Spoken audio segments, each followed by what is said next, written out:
Halo teman-teman semua, saya mahasiswa dari STIA Gici Business School Bogor.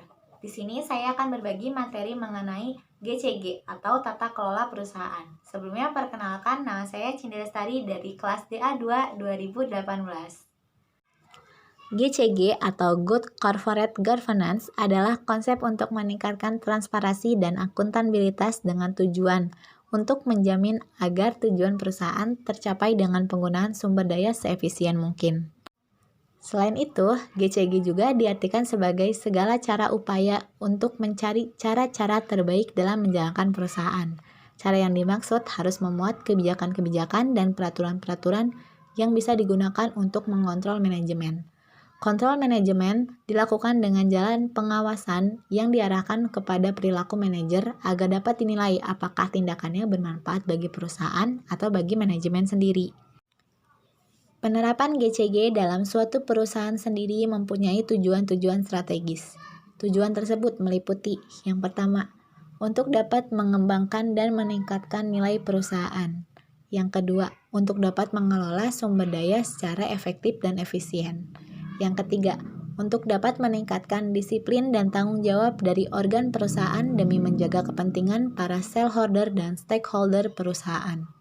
Yang keempat, untuk meningkatkan kontribusi perusahaan, khususnya perusahaan-perusahaan pemerintah terhadap perekonomian nasional. Dan yang terakhir, yang kelima, meningkatkan investasi nasional. Prinsip-prinsip GCG. Yang pertama ada transparansi, yaitu organisasi yang dikelola dengan mekanisme corporate governance harus mendasarkan pengelolaan perusahaan pada prinsip transparan. Artinya, setiap tindakan pengambilan keputusan terkait harus diketahui oleh semua pihak.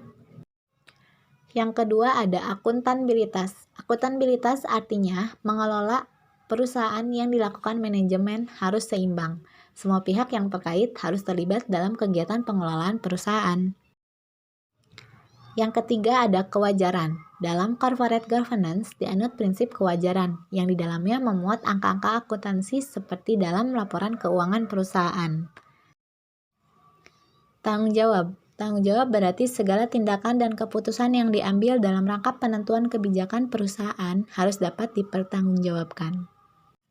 GCG dimasukkan untuk mengatur hubungan-hubungan ini dan mencegah terjadinya kesalahan-kesalahan signifikan dan strategi perusahaan untuk memastikan bahwa kesalahan-kesalahan yang terjadi dapat diperbaiki segera. GCG diperlukan untuk mendorong terciptanya pasar yang efisien, transparan, dan konsisten.